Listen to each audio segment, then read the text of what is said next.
Counselors would tell me, "Oh my goodness, you're almost there, and then you're going to be free. You're gonna be free from the silent treatment. You're gonna be free from being lied to. You're gonna be free, free, free, free." I remember walking away from the courthouse, and my son had his arm wrapped around me, and he's like, "You're gonna be okay now." And it's true. And I wanna tell you, you're gonna be okay now. We are going to be okay. Learning how to manage your finances or lack of finances alone, being responsible for things that you never even used to think about, wondering what's ahead. You know, I've lost so much. The Lord has taken away, He has seen fit to take away. The Lord gives and the Lord takes away. He saw fit to take away, but I know my Lord doesn't leave things there. Now there's an empty space. What's He going to put there? What are His plans? It's not my will, but it's that His will gets done. Do you know how many times I think about, oh my goodness, the last night that Jesus was on the mountain and praying, "Lord, can you take this chalice from me?" I I would far rather Him take it from me because I've never felt this kind of agony and the loss and the pain that I'm feeling right now.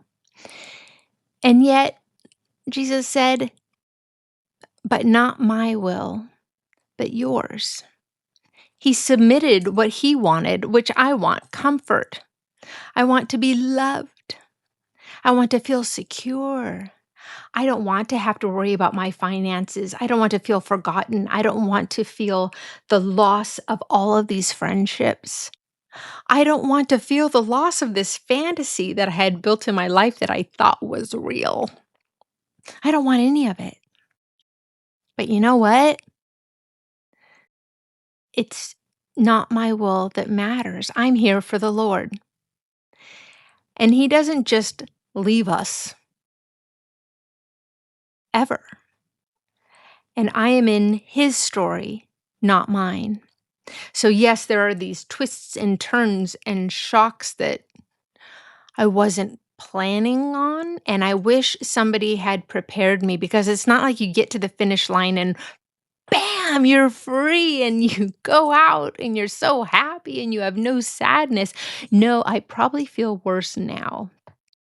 My emotions are pretty insane, right? Doesn't it feel like sometimes, okay, I feel sometimes like my foot is on the gas pedal and my foot is on the brake at the exact same time. Hard. Like I'm pushing them hard. And so I feel frozen. I didn't expect that. Everybody told me I was going to be free. He wasn't going to have control over me anymore. He wasn't going to make me cry anymore. I wasn't going to be subjected to his lies anymore. I'd be free. My eyes are puffy right now because I've had a hard week, but I thought I'm going to get up and I'm going to do this video anyways, because I promised myself, I promised the Lord, I promised you I'm going to keep showing up every week. But I'm in it. I don't have all the answers. I have these sleepless nights.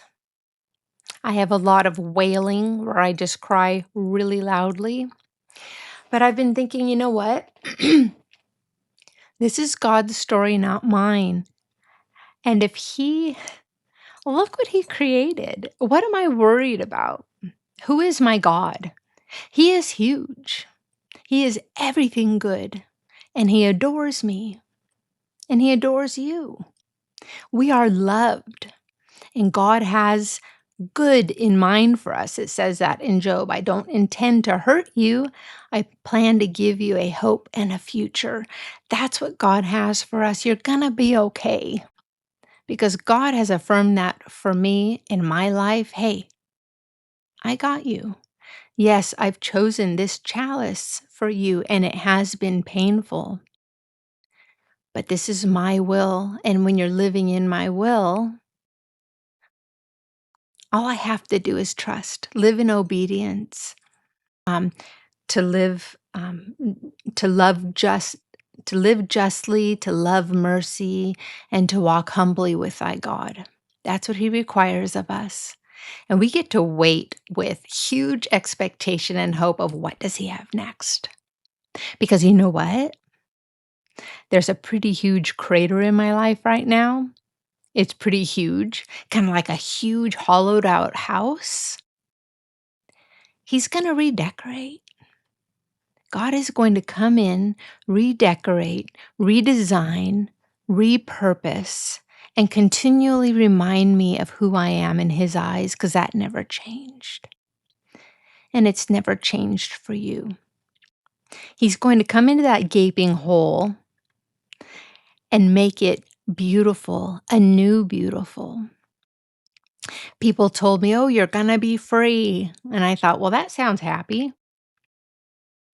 But it's hanging on, it's trusting, and it's experimenting. Do I like doing this alone? Do I like doing this? You know what? I'm going to have a cup of coffee even though it's late at night. You know what? I'm going to watch Bewitched right now just because I want to remember what it felt like when I was 10. You know, there are freedoms and there's a silliness in being alone too.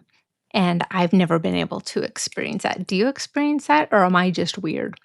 Um, Sometimes when I'm able to just let go of the anchor and let God carry the heavy harm that is literally still happening. My ex-husband is not done, and the pain is still coming in. But when I hand that to God, I say, please, I can't. I'm carrying too much. And I hand it to him, and I feel lighter. I can turn on music really loud and dance in the living room and remember the joy. Sometimes you don't feel like dancing. Okay, a lot of the times you might not feel like dancing, but you know what?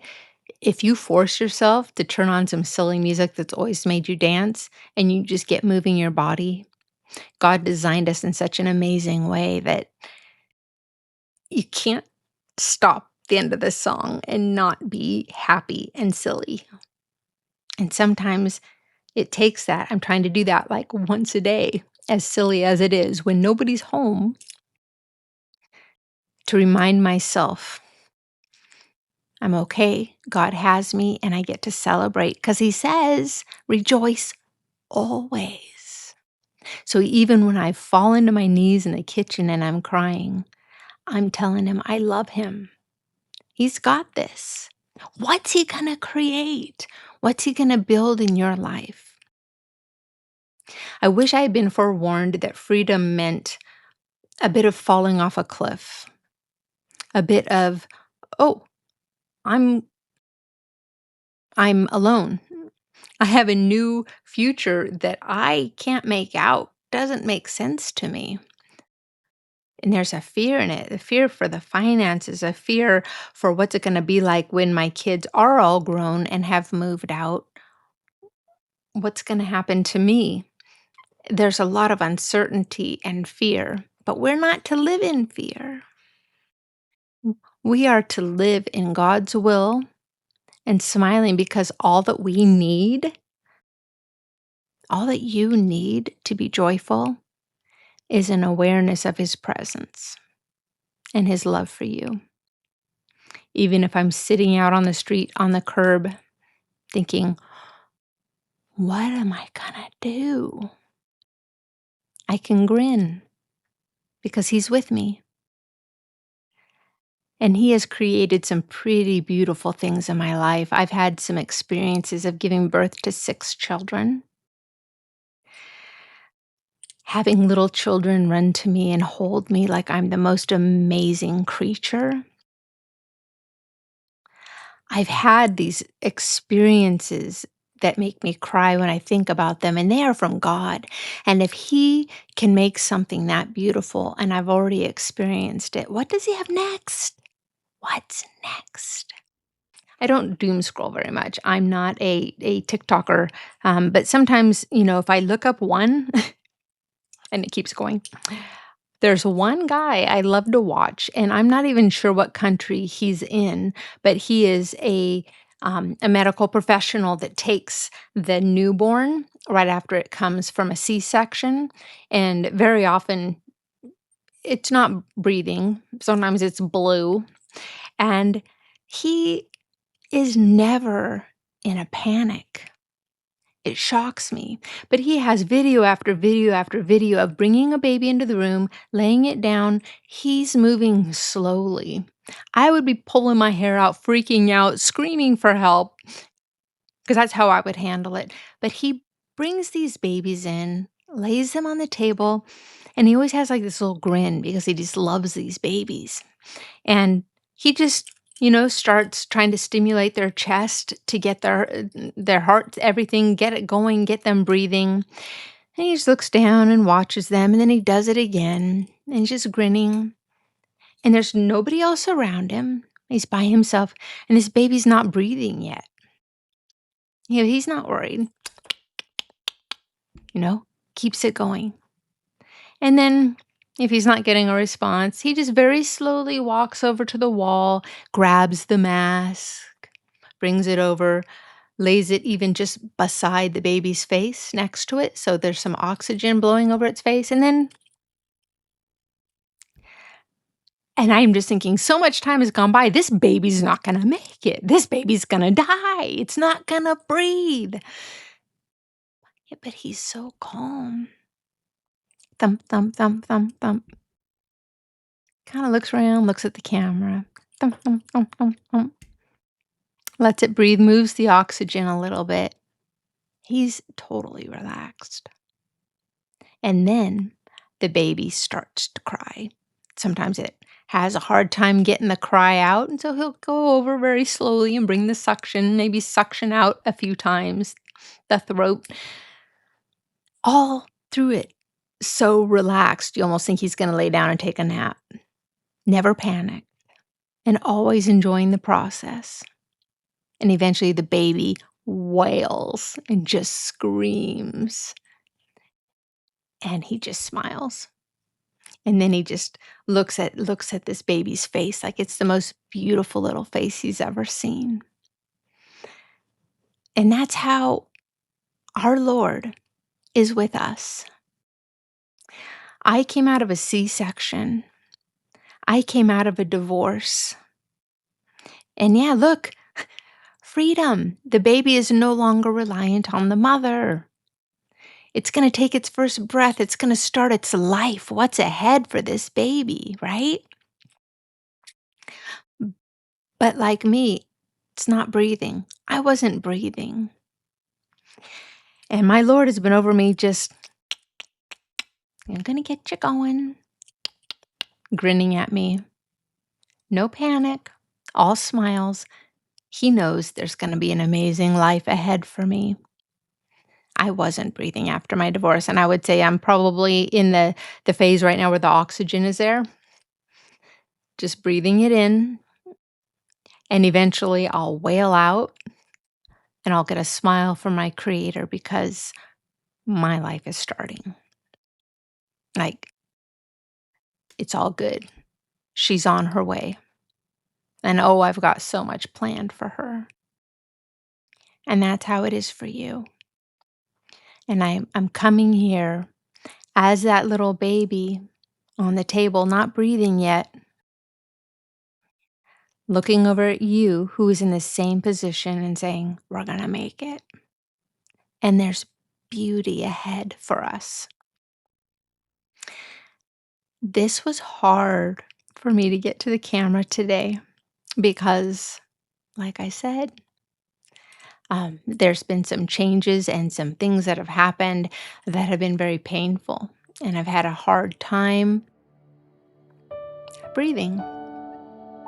But I came here because I care and I wanted to tell you, you're going to be okay. We're going to be okay. And I have a feeling what's ahead is going to just be crazy beautiful because we're in His presence. And this is His will. It's His story. It's not the one I wrote. Good thing, huh? That I followed His story. Because now I can serve him in a different way. Now I'm ready for that next chapter of what does he have for me? It's going to be good. So thanks for coming today. And I realize I didn't even break away into a video, so it's the way this one's going to be. I'm so glad you're here. I love it when you comment. I love it when you message me. Please do that, and please know that I'm right here with you and you're going to be okay. Thanks for being here, and I'll see you next time.